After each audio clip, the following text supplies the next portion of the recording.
I'm going to show you the Norwegian Joy. I'm going to show you the Monsters of Rock cruise. I'm going to show you ports of call in the Dominican Republic and the Turks and Caicos. And I'm going to respect the copyrights on all of the music.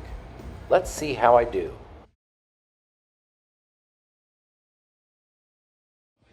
In the spring of each year since 2012, well, I'm not sure about COVID years, but anyway, since 2012, the Monsters of Rock cruise has left Miami to sail about the Caribbean. It's a 5-day cruise and it features dozens of bands and musical acts.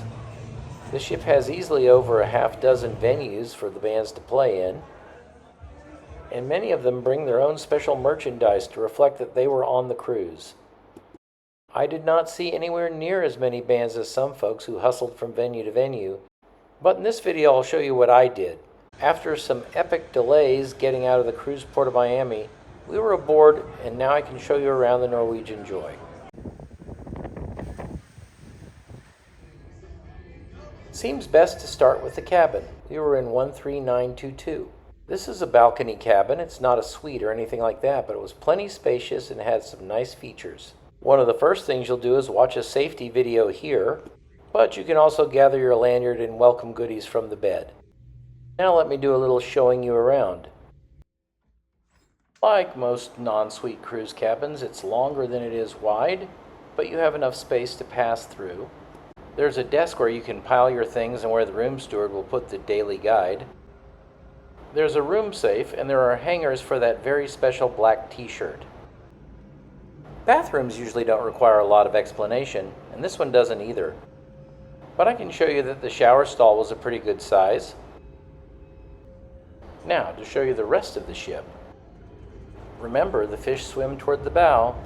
On previous cruises, I did my walk-arounds at about 2 in the morning, but what you see here is about 9:30 a.m.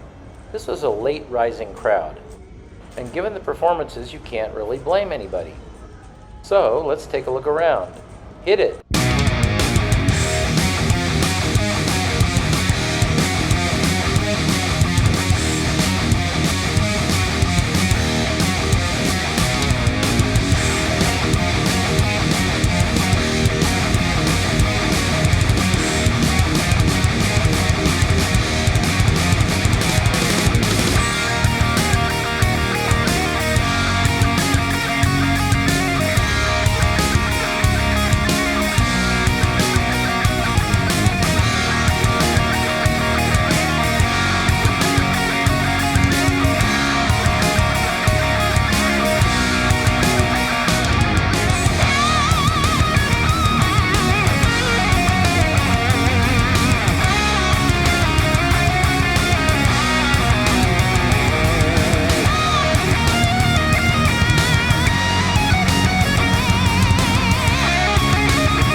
So that's the ship, but on the Monsters of Rock cruise, the ship is not the main attraction, the performers are. And I have to admit, I was a little concerned when this was the line for the first show. So the trick's going to be telling the story of a cruise that's all about rock and roll without violating copyrights. How? Short clips and copyright-free songs.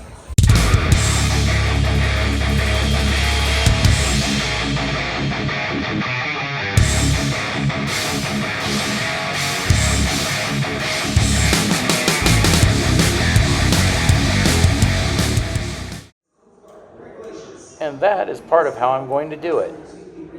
Oh, and about that line, there were other lines, but they were usually indoors. But one place that did not have lines was the pool stage.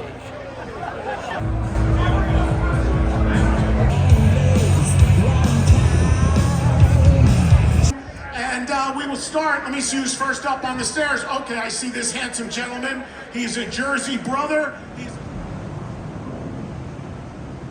Now, my plan had been to watch a bit of the sail away and then go back to watch Nelson at the pool stage.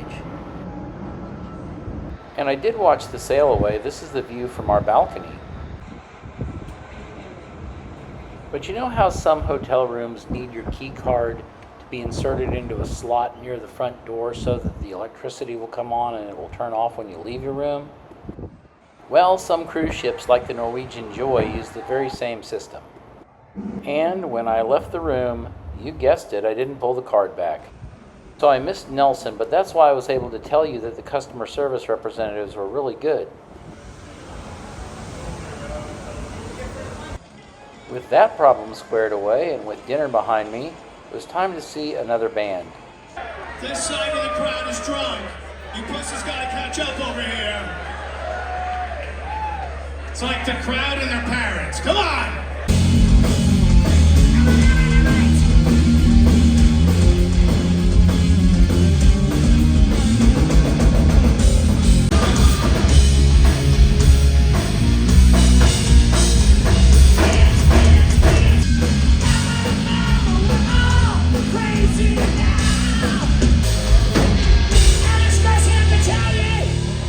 So that was Quiet Riot as they exist today. Still a lot of fun. And then I wanted to watch the midnight movie, but I didn't. I was too tired. So I watched The Waves instead.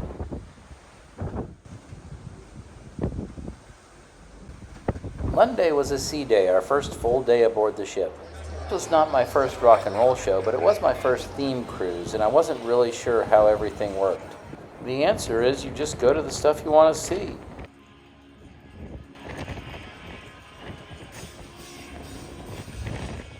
So I took in a little bit of the Killer Dwarves on the pool stage.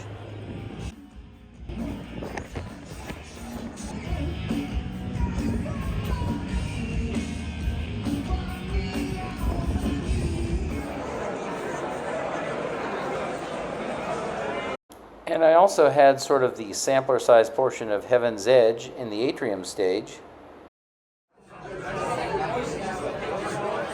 Well, I found a line again. This is the line to see Night Ranger. I was very late to the game for liking Night Ranger. I always thought they were kind of silly and had one hit, but actually they're really good. Even now, they're one of the stronger performers you're going to see. Okay. You know, sometimes isolated audio is a little cool. Well, they were fun. Time for bed. It's Tuesday morning. There's another cruise ship. It's raining, and we're sailing into Puerto Plata with this rainbow. I was excited for this port because I'd never been to the Dominican Republic before. And the sail-in resulted in some great vistas. It's highly debatable whether the cruise ports matter that much on a Monsters of Rock cruise. You're usually there for the bands, but it's nice to have a couple of interesting destinations, that's for sure. Judging from their t-shirts, though, I would say a lot of folks on this cruise had come here before. That's why you have to think about whether or not a theme cruise is for you. It's not really about the cruising, it's really more about whatever the theme is.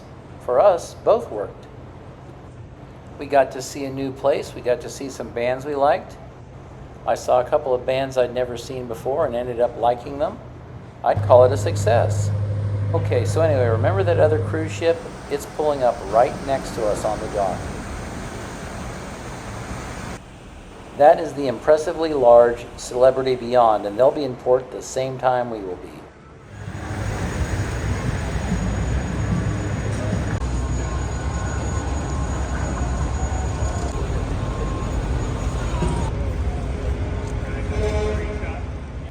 In truth, it was never really an issue. Now, the cruise port itself is very clean and modern, but we wanted to see a little bit more of Puerto Plata. If you make the same decision, it'll take you a good 10 or 15 minutes to walk out from the port area itself and into town.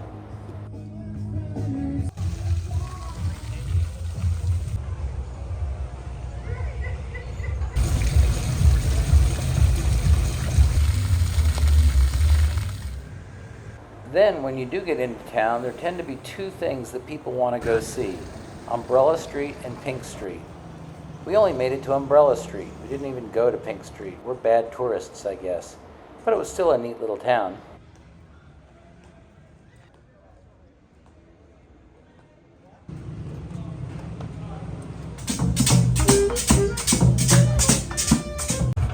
Back in the cruise port, we enjoyed a coffee, and then it started to rain again, and it was time to head back to the ship. And after lunch, we headed to Spice H2O to stake out our seats so that we could watch Black and Blue. Using this strategy meant that we saw fewer bands. We could have been at a different performance during this time, but it also meant that we got to see the bands we really wanted to see in a way we really wanted to see them. And that's good for me. I know it's hot, and I know you guys probably all just had lunch and you're starting to fade a little bit, but we need to get this energy on!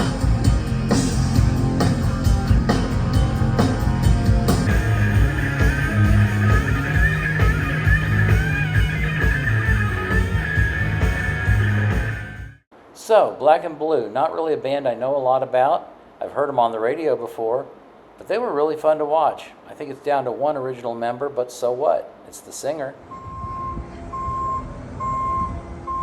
And as we waved goodbye to the Dominican Republic, we got ready for the next band.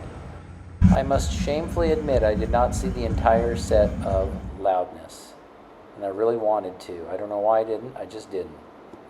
But I'll use this as an opportunity to tell you, if you're not listening to Japanese metal right now, you should. Well, not right now, wait about 10 minutes.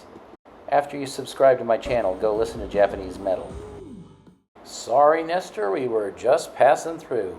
We had to get our seats early for the next act we were going to see. This is Spice H2O on the stern of the ship, and this is the crew setting up for the strangest thing we saw on this cruise. Let's find out what that was going to be. Guitars forged in grease fires, drums hammered from steel trays, and bass lines as thick as oil. Waging battle against the very corporate tyrants that had once oppressed them, these four mighty Monsanto mutants would march forth into legend as Maxama!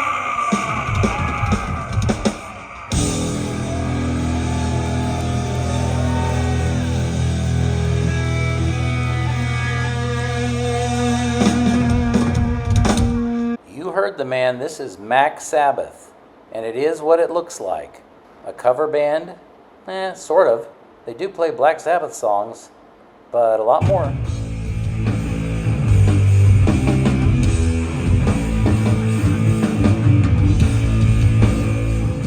Notice how the singer moves. Certainly going to remind you of someone, isn't it?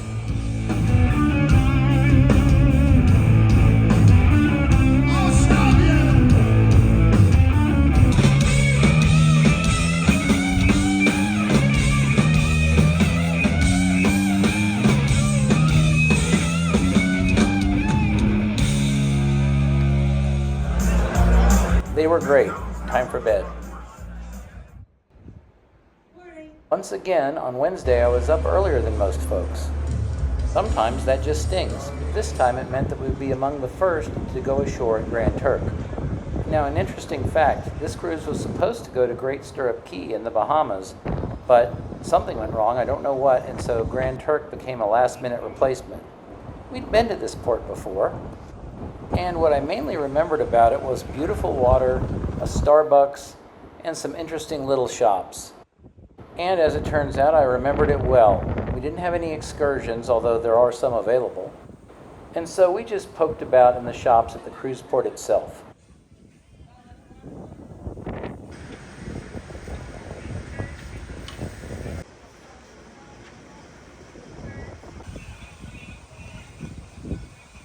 By the way, this is the spot if you want to get good pictures of the ship itself.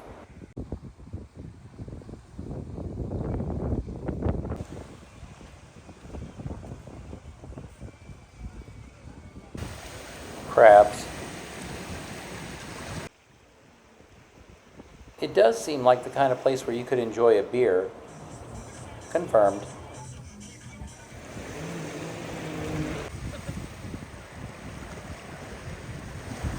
I think if you're a sit on the beach in a chair kind of person, you'll have a great time here. But from any vantage point, it's beautiful.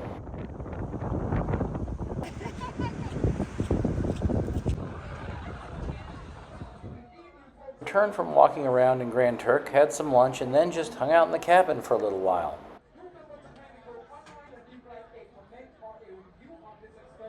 You can't really blame us when the water looks like this. Now, the way these cruises are set up, you don't really have a headliner, but you definitely have the acts that many people are excited to see. Black Label Society fits that description. We are about to get fucking insane in here!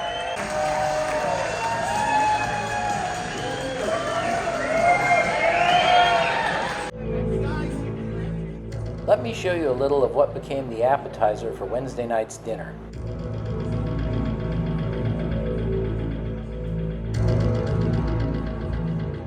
This was my first time seeing Zakk Wylde in any of his bands. And as with all of the acts, they played twice. My wife had seen him play earlier on the pool stage. I should say them, not him. This was a true band.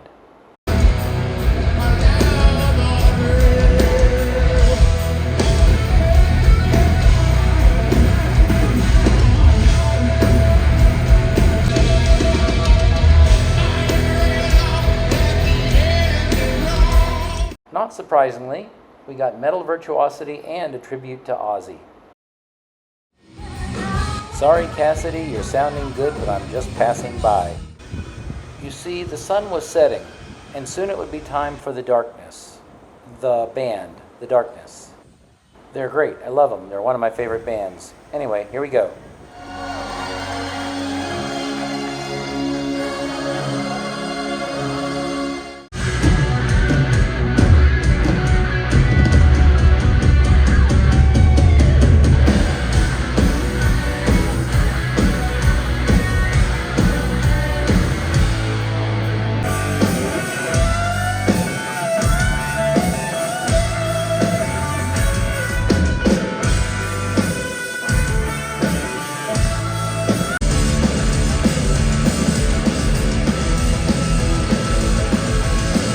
In some respects, The Darkness is an interesting choice for the Monsters of Rock cruise, but their performance was indeed monstrous.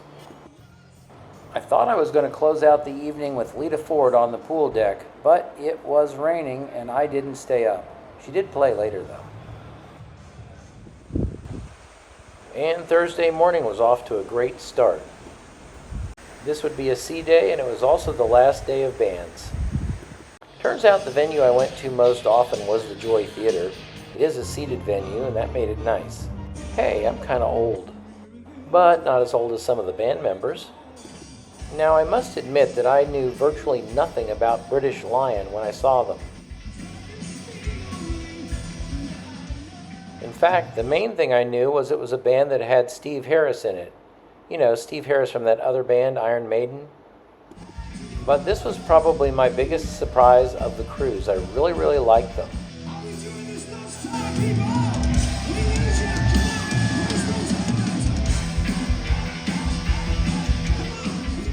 Also, fun fact, I got their 2026 tour shirt.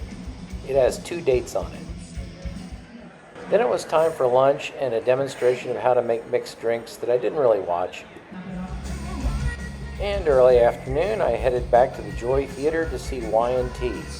I'd seen Y&T before a couple of times at the M3 Festival up in Maryland and really enjoyed them, so I figured this would be worth a shot. I was right.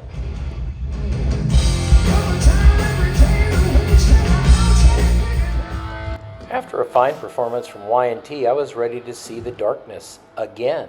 This time they'd be outside on the pool deck, and the set would be slightly different. And as you're about to see, this afforded Justin an opportunity to do something I'd never ever seen before. That is, if it didn't rain. It didn't.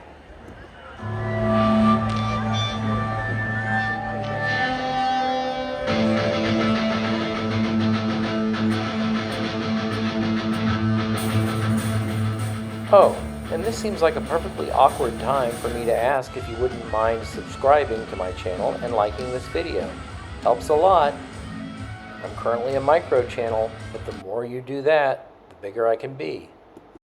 Now remember what I said about not wanting a copyright strike. I'm serious about that, so you're not going to get to hear whole songs here either. Sorry. But I'm going to show you something really cool here in a second.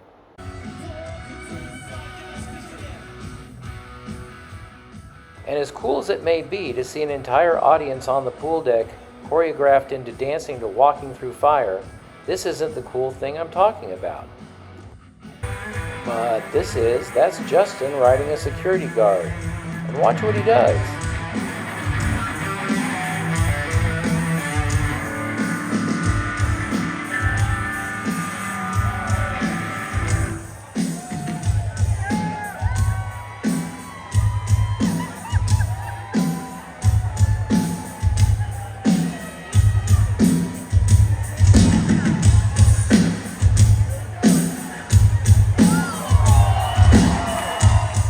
And that was it for us. And on Friday morning, the music was over. It was time to disembark in Miami again. But I just got a save the date email, May 6 to 11, 2027. Hey, you've got nearly a year to plan it. Try the 3 nacho appetizer.